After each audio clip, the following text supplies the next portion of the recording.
Hey everyone, thanks for joining. Today I'm speaking with Monica Guzman. Monica is the Director of Digital and Storytelling at Braver Angels. She's got a book coming out on March 8th. It's I Never Thought of It That Way. And I recently saw a TEDx talk she did in Seattle. I think it's going to be titled How Curiosity Will Save Us. So that was really interesting. I wanted to speak to Monica about that. Hey Monica, thank you for coming on. Hey, how's it going? Thanks for having me. Thanks. Yeah, no, it's going pretty good. But I saw your talk about the curiosity, and I mean, I've been following you on Twitter for a little bit, and I see some of the stuff Braver Angels does, and then also the way you've titled your book. Like, I never thought of it that way. If you wouldn't mind getting into a bit of like what you're talking about with curiosity, and like or maybe touch a little bit on your talk, and then we can go from there. Yeah, totally. So, the baseline that the talk addresses is that if we can't get curious across divides in a polarized world, we can't see the world at all. And that introduces all kinds of problems. If you can't see the world around you, how are you going to maintain good relationships that are productive and fulfilling? How are you going to solve the problems of society, whichever ones you want to dip into or have opinions about? And then how do you manage your own opinions and put them in conversation with others when you don't really see other opinions that well? So there is sorting, othering, and siloing. SOS. It's a call for help. It's the foundation of our polarization, these forces of human nature that have brought us to this point. And now we have to find our way through. And I believe that starts with each of us being more curious than we have been. Not all of us waking up tomorrow Zen-like, wanting to talk to our biggest opponents right now, but just pushing at the boundaries and the edges of who we think we know, asking more questions, scrutinizing our assumptions, and treating the world a little bit more openly than it seems that we've been doing. Okay, now, I mean, that's basically getting down to the mill, right? He only knows his side of the argument, knows little of that. Like it's There's also a quote by so Arab scholar Ibn al-Haytham. I don't know if he's Arab or Persian, but he was like from the golden age of Islam, and he basically says the same thing. It's like if the seeker after the truth will read the books of the ancient, like I forget the quote, but it's basically that. It's just like you're gonna doubt everything that you trust anyways, and you're just gonna go looking more deeply into it. I agree with what you're saying here. Like, okay, yes, if I'm speaking to an individual, I'm speaking to a person. Like, you meet someone at a party, or you bump into someone somewhere, you just start having a conversation. That's one thing. If it's something like Islam, let's just say, and if I have like mullahs or apologists giving me the same old stuff, and it's like, okay, well, here's the hadith, here's all the stuff, and you're just like, I will treat that differently than just a conversation with someone, because I'm like, okay, you're coming at it from this position, and at this point it's becoming more of a debate than a dialectic. Mm-hmm. And so I treat those things differently. And okay, maybe it's a flaw of mine, but I'm direct. Like I'm like, you know what? I don't Yeah. have time, and we're gonna get to the point. And it's like, if you're saying this, well, here's what I see as the problem with what you're saying. And then it's, again, I know that's not the most constructive way to have a conversation, but like I said, it depends on who I'm dealing with. No, and that makes sense. I mean, you're pointing out something really important, which is we can't expect the same facility of engagement with people who are close to us in our beliefs. They might be one or two or maybe three steps removed. And then folks who are all the way on the other side, but not just on the other side of the fence, but like another mile that way, you know? And there is a level of difficulty that comes into play. And of course, spaces like the internet and others throw us all together and just go, have at it. And we often get into those kinds of engagements with folks who are many levels removed from our positions, where the difficulty is quite high in exactly what you're saying, having a constructive conversation. More likely than not, what you do is you size each other up, you understand where you are, and then you trench yourself in your positions and you fight. And so then it becomes about, well, is that worthwhile? what does either person truly expect out of that? is it realistic? A lot of times we seek victory, but how often does that happen? Not very often, especially in the context of one conversation. And so it's just about questioning even the entire process and set of assumptions we have about entering these conversations at all. Okay, so there was all the pushback to like the CRT in schools, right? Like I don't even want to get into the debate of is it CRT or not, because at this point to me it's like the intelligent design debate. Like, is it religion or not? Yeah. You know, it's Mhm. okay. I'm not in favor of legislation, never have been. Legislation for what? Well, I mean, like the anti-CRT bills. Like, I'm not in favor of just legislating Got it. problems away. Like, I understand Yep. you do need some legislation, but like when the laws came out, and I follow it fairly closely, and I was reading a lot of them, and I understand the pushback, but I was like, okay, the pushback is looking at the worst of these laws. There were like some really good ones, and I'm like, okay, you could have at least said, okay, these are better. Maybe draw your initiatives towards like laws like these ones that are actually good, because there were a couple. I believe one was Idaho or Iowa, and it was a reaffirmation of federal and state level civil rights laws. That's it. There was nothing else, Interesting. right? Mhm. So like we reaffirm this, and you cannot treat any individual differently based on skin color. That was it. Mhm. There was no language of you can't talk about this, Mhm. you can't talk about that, like 'cause you cannot treat people different. And so I think like that was, even though all you're doing is reaffirming existing legislation, it was good. So I was like, okay, there has been so much of like the CRT push that started. I mean, it had already been going on for since about 2013, different levels of schools in different states. But in about 2018, it was in about 17 or 18 states, I think, like pretty much full on. And after the George Floyd thing, it just started being pushed all over. So people saw this happening, and then people were at home with COVID. And so they were freaking out about what their kids are learning. So because they're seeing it Right. right in front of them. So they wanted something done, and nothing was Yeah. really being done. So I can understand the legislation coming in, but now I see the overcorrection, like in places like Texas, where they're like, okay, they were some of the books they wanted to pull. I'm like, it's ridiculous. I mean, first of all, I don't think any book should be pulled within reason. Like, I think age appropriate, like that one where they're showing Yeah. the kid giving fellatio to an adult. Ugh. I Yeah. don't think that should be in elementary schools. Like, it's not about burning books or whatever, but I think there is an age appropriate thing where that might not be a good thing in an elementary school or even middle school. I don't know. Like, it's just, but when they're banning Toni Morrison, I'm like, okay, that's an overcorrection. And I'm worried about that overcorrection, but it's like, this is my view. It's people aren't addressing the primary issue, and they're going after the Mhm. secondary thing. The primary issue, let's say if you're talking about education, should be kids aren't literate. Kids are illiterate. Okay. Like, kids can't read, kids can't do math. Let's forget about, is it CRT or isn't it? Let's forget about banning books, not banning books. Look at Mhm. what you're doing, and is it working? And or if you're proposing more of the same thing, like, why is it like I'm maybe it's just like, the way I'm thinking, and it's wrong. It's like I'm just trying to gear myself towards solutions. I'm like, Mhm. all the rest of it I find to be secondary to what the actual issues are. Yeah, no, and I love the way you put that. Gear myself towards solutions. I get this visual of actually going inside the machinery of your head, how we can all do that and move the gears around and actually make sure that what we are trying to achieve is productive. And I think that that is not something we take a lot of time to think about. As you were talking about this particular dynamic, we see it often with CRT and then the legislation and this idea of an overcorrection. I visualized a shove, you know, like someone comes in with a lot of convictions that there is a lot around race and the ways that it is embedded in society and the unfairness of it all and the urgency around changing it and the way that that one can look at American history through that lens and it looks quite different. And that person comes up and then shoves the educational system, everyone in it, just like, hey, boom, it feels like a shove, like, hey, we got to do this, right? And so those parents who feel shoved, like many parents and students and everyone will feel, oh yeah, this is right, great, I'm into this, right? But many will feel shove. And so what they want is to shove back. Well, shove back, right? And so that's what you do, and they shove back.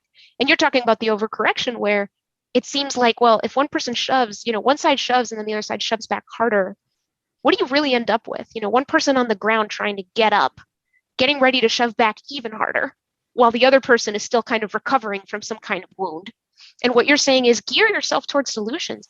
All of a sudden it becomes about who's afraid, who's winning, who's right, who's wrong. But it's not about let's put on the table what this is actually about. Because most of the time, I would say all of the time, just about all of the time, with truly contentious, complicated issues where large chunks of society across many demographics oppose each other, that's a sign that there are good tensions. There are good values in tension with each other. And then then the task becomes put them on the table, be able to see them and know what you're working with. Otherwise, people are just going to react and counter react and then react to that reaction. And then you're in this mess. And so I saw that happening a lot with the news and the conversation around CRT and is it this or is it not that? And it's like, hang on, guys, like what we're really talking about. Well, I am not the answer to what we're really talking about. I don't have that answer. I would want a whole lot of people to like popcorn that answer who are very different, and then maybe we get close to the truth. But I would venture to say that it has more to do with our sense of who we are as, how this country came to be, who is a part of it, and how we make space and make room for all kinds of people. And we had an answer, right? We had a consensus answer that was embedded in some ways into the educational system. And now some folks are saying we need to edit that answer severely. And some of those people are probably wanting to edit the answer way too much. Some people want to edit the answer way too little. The truth is somewhere in between. Just how do you teach the story of how we got to be who we are as Americans? How do you teach the story of what we did right and what we did wrong as Americans? And then how do you treat the we? I wasn't alive in 1864, right? Neither were you. So who's the we anyway? And how do we teach this sense of like accountability, responsibility, perhaps embedded in identity, but even though we weren't there, there's still some kind of legacy. There's so many philosophical arguments. So that's just one small like tour of the kinds of things that are probably behind folks' urgency and fear and sense of reaction and the reason they want to shove and shove back. Yeah, I mean, I get that. Like I said, it's. But I see I see this repeating over and over and over again, and it's the same. It's the same argument from different dogmas.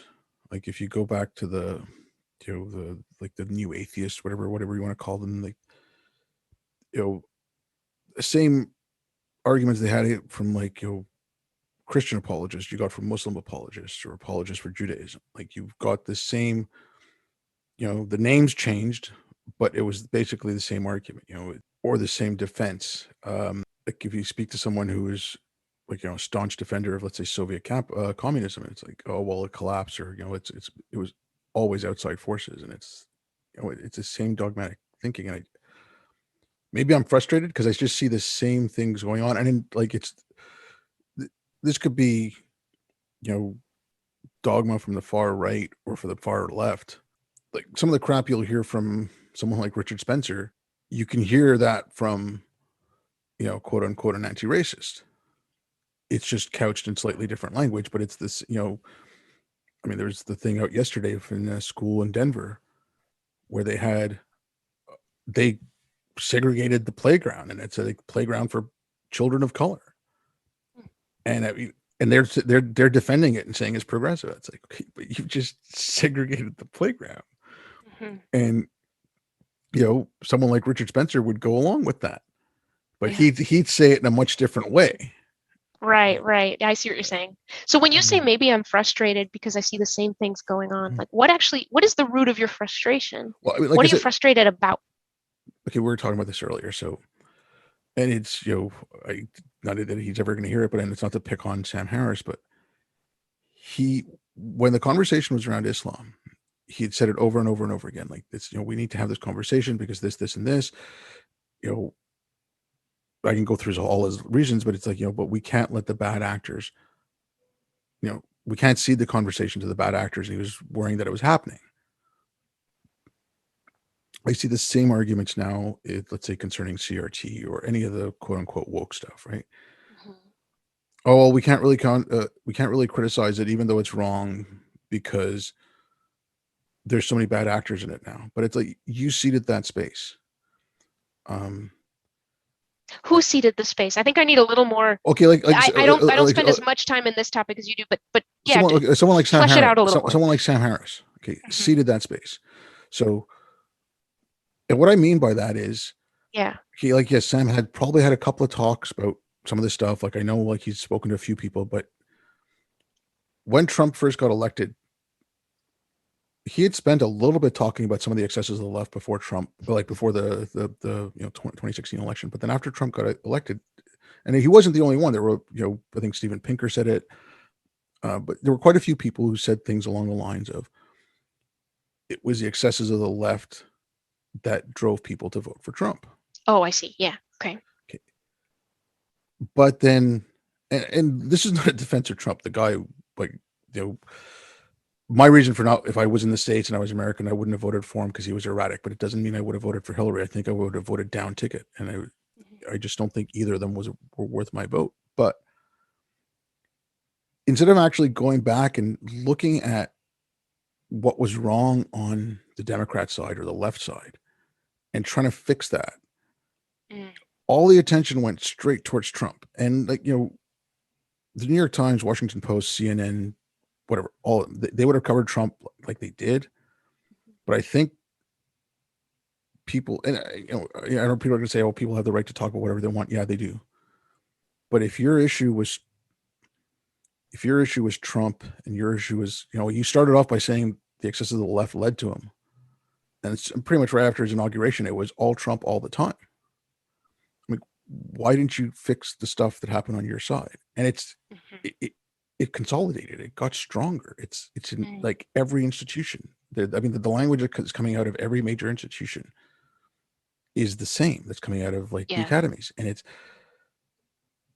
Okay. and like that's what I'm. And it was like they said. I said there was the same thing with Islam. A lot of ground was ceded to people, quote unquote, bad actors because he spent time focusing on that instead of there. And there were certain people like Sarah Hayder or Yasmin Mohammed. They focused purely on the Islam. They didn't care about the left and right thing. They just said this is the problem. This is what we're dealing with. But there were a lot of people who wasted time saying, "Oh, we can't talk about it because the far right or the alt right are going to capitalize on it." Blah blah blah. And it's the same thing happening now. And it happened Okay. I see what you're saying. like Okay. that really frustrates me. I'm like, I see Yeah. why these overcorrections are happening, and Yeah. I realize Biden won, but I don't think a lot of people honestly can say if it wasn't for COVID, like if COVID hadn't happened, I think you would be under Trump's second term right now.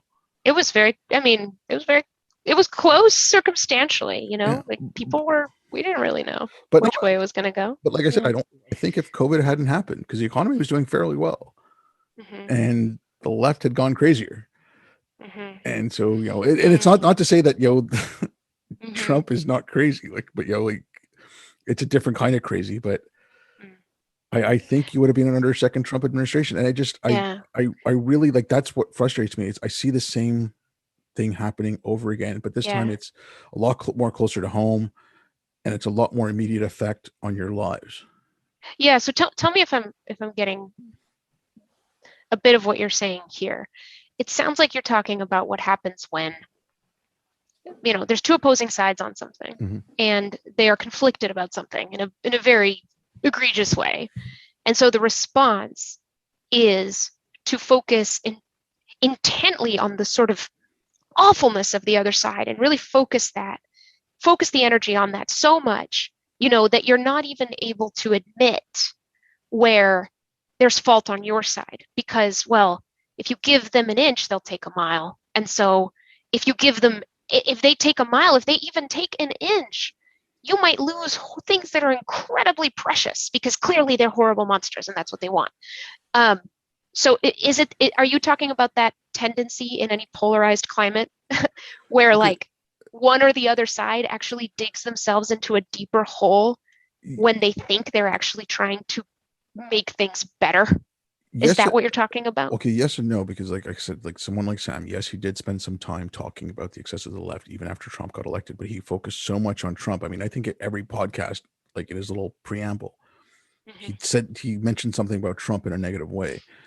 And what I'm and he, I mean, Sam got attacked from the far left as well, and he was called alt right and blah blah blah because I mean he had Charles Murray on, and all kinds of other things, and his stance on Islam. But it's not that he didn't mention it; it's just that I'm looking at all these people, and it's like, okay, at one point they stopped talking, but it was just because I think it was in their mind Trump was so bad that yeah, we know this is going on the left, but Trump's worse. Trump's in power, Right. and they didn't pay attention to going from a student yelling to at Nicholas Christakis in 2015 that Yale was not meant to be a place of learning. She said, like, you're supposed to create a home for us, right? Like, I mean, it had gone from that to whatever university students, I mean, booing the ACLU, which now I think I would boo them myself the way they're acting. But, they were saying that free speech was a far right talking point, and that's in 2018. I'm like, you saw that progress, and you saw it come out into. I think they got like really shocked, like when I think they didn't realize how far it had spread, and they weren't paying attention to it, and they were focusing on like the Orange Menace, and okay, so it's also sort of a deflection yeah, when you focus too much on the monster you see on the other side. Yeah, you're not able to see what's degrading on your own side. Yeah, but is that the argument? I think they just didn't realize how bad it was, because there's a lot of professors now who are talking about how, oh my God, the schools have gotten so bad, and I'm like, well, yeah, but they were that bad. I mean, 2015 again, like if you Batya Ungar Sargon's new book, Bad News, like if she's talking about how it started going really bad in 2013. Like you can start seeing how they're talking about race and everything more. And in 2015, there was a professor at the University of Missouri. I think her name was Melissa Click. And she was at a protest at the university, and a student journalist from the university was there to cover the protest. And she was a journalism professor. She called for muscle to have the student reporter taken away. Now, she was fired. And I mean, I can dispute that, but that should have rung alarm bells at the university. And what's going on in our journalism department, where our journalism professor is calling for muscle on a student journalist covering a protest at the university? Like, there was so much stuff that was just there if you actually took the time to look. And I'm like, again, I look at the arguments Sam had against Islam and why you need to speak out about it, and like it's going to let bad actors take a thing. You need to have good arguments, this and that. He did the same thing with this stuff. He did the exact same thing he was complaining about with Islam, with this, and again, there's a lot of people, and this is not to say that Trump was not, like I think he was. I just don't like him. But you should have focused on what was going on. Like there's people still to this day who are just like, oh my God, they can't believe that. They can't really believe that. I'm like, how much more evidence do you need? And it's, again, like when it's people's arguments who had made like those arguments in other debates on similar type of topics, but they're blind to what's going on now right in front of them. And like that, I think that's the frustrating part. Gotcha. Okay. Yeah, I see that. What is I mean, I have all kinds of questions. I from here, it's interesting to know, that's the frustration. And then it's like, it makes me wonder, it sounds like that is a persistent frustration and probably aggravated in a lot of ways, right? So you see certain stories and it's more reminders that this is happening, this dynamic. And then what comes up for you in terms of, I wish that people would just X. I wish that people would just Y. I wish they would just do this. Okay. So you got the midterms coming up next year. Yeah. And again, all they're focusing on, and they're all even talking about 2024 and Trump and how Trump's going to rig the election, this and that. Okay, you know what? Instead of, okay, yes, you should maybe keep an eye on, is he going to rig the election or not? Or is anyone going to try to rig the election in 2024? Again, shouldn't you focus on what's going wrong on your side? Make your side more electable instead of just focusing on, well, at least we're not that bad, right? Like, you shouldn't have to vote for not that bad. You should have to vote for good or great, right? So why not fix your side? Why not make your side more electable? Yeah. And what do you think is the strongest argument that someone would have to say, no, I have a really great reason why I should not spend time fixing my side. A good reason. And that reason is this. I'd have to hear the reason, but I mean, like, what would, I mean, that I'm not going to work on this at the expense of this other thing that I think is more important. I don't know. I mean, like, if you're telling me, okay, first of all, Trump 2024, you don't even know how the midterms are going to go. I mean, if I was a betting person, I'd put money down that the GOP is going to like do really well in the midterms, but don't know. But I mean, like, okay, you haven't even had those yet. So you're fighting an imaginary foe 3 years down the line. There's no real there. There is something substantial on your side that you can do. And that actually, like, if they're going to give me that, I try to convince them that fixing their side helps in their goal in 2024. Like, if you make your side more electable, that would be my argument. It's on, it would, we work on that tack. It's like, you want that in 2024. Yeah.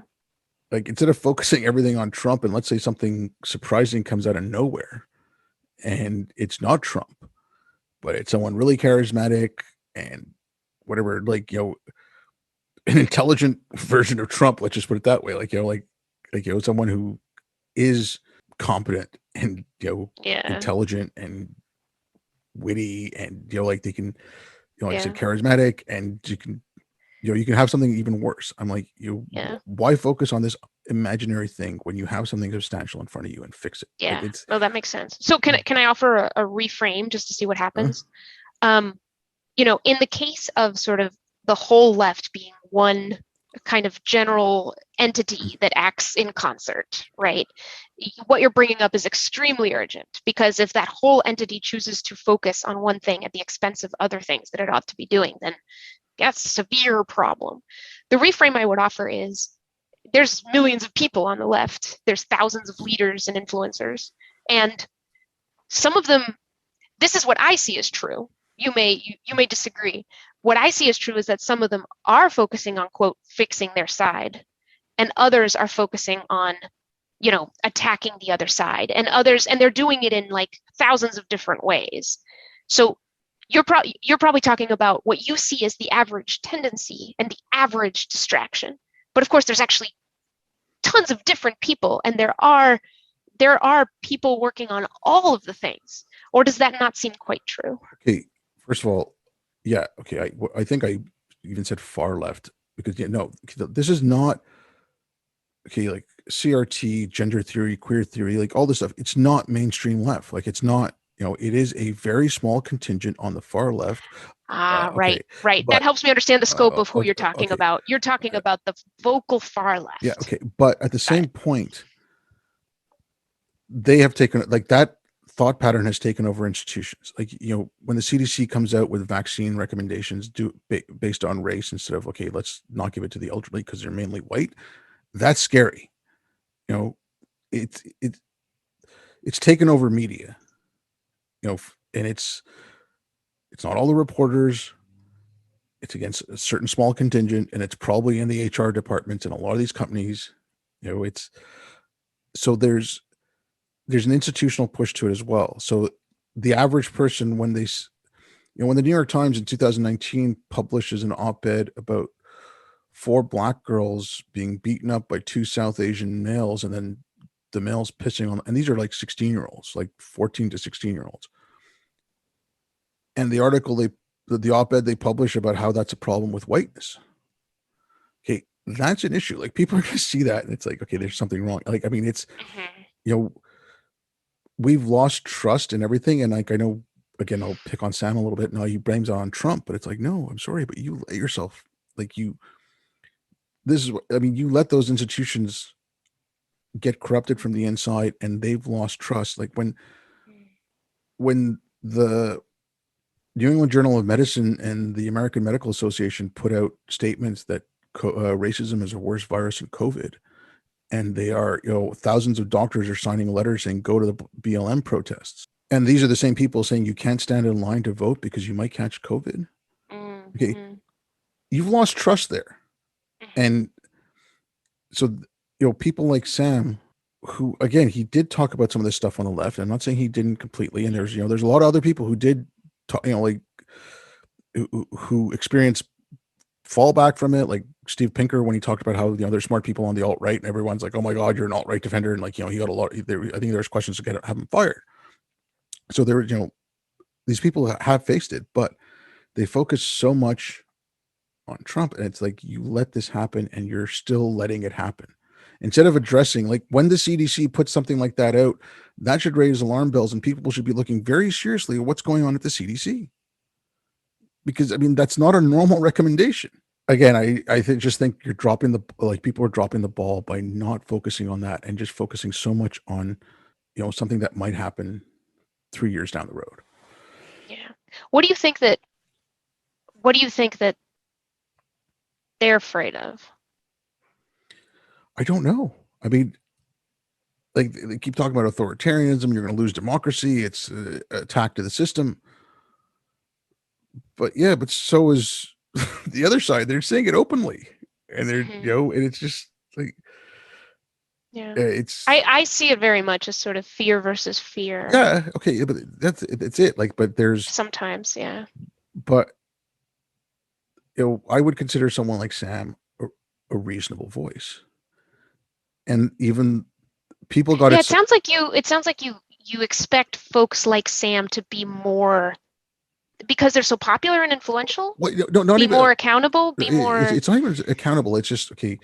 I'm using Sam as an example for a lot of people. I mean, I could throw in a lot of names, but someone I'm a mutual follower with on Twitter, and we both have like very someone whose voice you respect on the left. Yeah, but or he's I'm kind of using him as a catch-all for a lot of different people, and it's right. But they could have sorry, I just kind of lost my train of thought there. But like, it's not that I'm saying he hasn't done it or he should, but what I'm saying is if you keep talking about like it seems like you're blind. Like people are reading it in the New York Times, like reading it all the mainstream media all the time, and you're seeing it all over the place. Like if you just watch, you're seeing what is it? Just okay, like during the Trump era, right? So like the way CNN, MSNBC, New York Times, all these places covered Trump. You had all the same things that like everything Sam was saying was coming out of those places as well. Right? What I'm saying is people saw a lot of that. And people who were looking for moderate voices who maybe might have not liked Trump in 2016 and might have voted down ticket, but then saw that there were no moderate voices. Like, and when I say there was none, okay, there were obviously, like people like Helen Pluckrose and, Iona Italia, like I can list off like, even like an organization like Braver Angels. I know you're nonpartisan, but you were standing up for like the same values that I like. So at least you were defending those values, which, so there were some voices, what I'm saying, but the majority of what people got from quote unquote moderate voices and from, like the mainstream left media was just all Trump all the time. And people could see it. Like people could see what was going on. Like people who were actually looking at it and like, or parents would, the further along you went towards 2020. Yeah. The more and by the way, I want to make clear, I see a lot, like I resonate with a lot of what you're saying. We haven't talked a lot about. Yeah, sorry. I just... But I'm wondering, because you were talking about you want to gear yourself towards solutions. If the frustration sounds like it makes total sense to me, and I think is shared by a lot of people. I share it in a lot of ways, not always, but in some ways. Then the question becomes, okay, how do we all gear ourselves toward the solution? Because echoing the frustration only goes so far. Yeah, I get it. But and right, so then what do we do? Okay, how do we change the conversation? First of all, this was something I thought about a long while ago, and especially when I first came back from overseas. And like I said, there was things wrong on both, and it's not that I haven't focused on, like I said, I don't like the left-right thing, but it's not like I haven't focused on, the right. Like I see what's going on, but I still think that I'm like, what this is, if we can take care of this side for ourselves, there's the sense, because there is still sensible right, like it's, again, these are extremes and they're the loudest and they're the, smaller contingents. That sensible right, instead of having to worry, just like they're doing the same thing, like they're worrying about the extreme on the left-hand side and they're not looking at their own side. Yeah. I think so I think it's very true. I think both sides go back and like, okay, whatever, Jordan Peterson's thing, like, clean your room, like just, fix your own goddamn house, Mhm. you know, like fix the broken windows from the rocks you've been throwing in your own house, and then go complain about the other one. And it's like don't get me wrong, there is stuff on that side too, but like Yeah. And the these va- things will always happen yeah, simultaneously. yeah, and it's just Always. and it's all I call it I said overcorrection. It's an overcorrection after an overcorrection, because like we can go back to you know AM radio and the like the Rush Limbaughs of the world and whatever, and like how that led to something else. And you can even go back even earlier than that, like the pushback to the Vietnam War, and then the pushback to the the protests, whatever. So I mean, like, but it's just kind of being like one overcorrection after another. I'm just like, Right, right, right. So I then how do we change the conversation? um I think, okay, a like what you're okay what with what Braver Angels was doing, or what you had talked about in that video,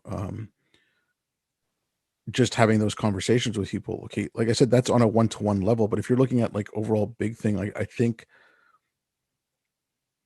we need to maybe gear it towards, okay, instead of having you know uh, a Trump voter and a Biden voter talking, Mm, have someone who begrudgingly voted for Biden would have preferred Bernie, or someone else, mm. and try to like bridge the gap on on the left or on the right, like bridge the gap between the Yeah, demographics on those two sides, yeah. because it's great I that you're think getting. that's really smart. Mm, And we actually at Braver Angels we've gotten that idea, and mm, I would love to move on it because I think it's really smart. Somebody was saying, I remember we got an email from someone in our community who um, is a man and is trans, and said, I'm conservative. And I really, hook me up. Like, hook me up with other conservatives who are skeptical about, who don't know anyone trans. And I would love to talk to them. And it was one of those reminders that, yeah, like kind of what you're saying. You can make these bridges on your own side. And maybe that's the stepping stone to even going to the other one, right? Because that's real far away. But or even, for example, someone else wrote a beautiful email that came into our inbox that I just gleaned so much from. We have a really wise, amazing community of like thousands of people across the country. But like, and she was saying, you know, in my family, there's religious divide and a political divide, and it's really bad. And I would love to talk to somebody who's been able to, for whatever reason, has sort of a religious divide in their family, but has figured it out. Can I talk to them? And I realized that a lot of this sort of everything has to be red, blue, red, blue, red, blue misses the opportunities for some of those smaller connections. Because we can't, it's like you're swallowing something too big all at once, and people have their own little mysteries. So the narrative around polarization always being red, blue misses some of the opportunities, I think, to bridge in smaller ways that are still extremely deep and significant and troubling. And you're yeah, talking about one, on the left. yeah, So a big one on the left that, by the way, exists, in its own forms on the right for sure. Um, but yeah, and it all comes back to this focus that both sides have on each other. yeah. And I mean, Both sides are so focused on the other side. okay, and there's a lot of reasons for it. Okay, you know, I talked about CNN and MSN. It's not like Fox and Breitbart or anything, or Angels either. Like like there's like, Yeah. but it's kind of like I said. I think it's it's that's my side. It's my house. I want to clean it up. Yeah. I don't want to live in a mess anymore. Look, Yeah. I don't want to keep you too It's long. well And I, said. It's I well said. I don't want to keep you too much longer. I'm sorry, I rambled the whole time, but you kept asking me questions, so I couldn't help myself. But yeah, if That's you want, kind of my jam. I yeah, like it. but if you want to let people know where they can get a hold of you, where they can get a hold of Braver Angels, if you send me the link to where they can get your book, I'll put that in the Yeah, that'd be show great. notes. So Braver Angels is braverangels.org, and the website explains we're the largest cross-partisan grassroots organization working to depolarize America. Lots of amazing workshops and projects going on that are awesome.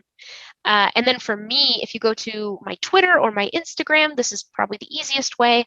I am Moni Guzman on both of those platforms, Moniguzman, Moni Guzman. And you'll find my link tree and links to pre-order the book. The book is called I Never Thought of It That Way, How to Have Fearlessly Curious Conversations in Dangerously Divided Times. And yeah, it comes out March 8th, 2022. You can also find my newsletter at bit.ly/reclaim curiosity. Well, great. Well, thank you very much for coming on. It was good talking to you, I guess. Yeah, that was fun. I mean, I could do this all day. I love it. It's just fun. Well, thanks again. Thanks everyone for listening.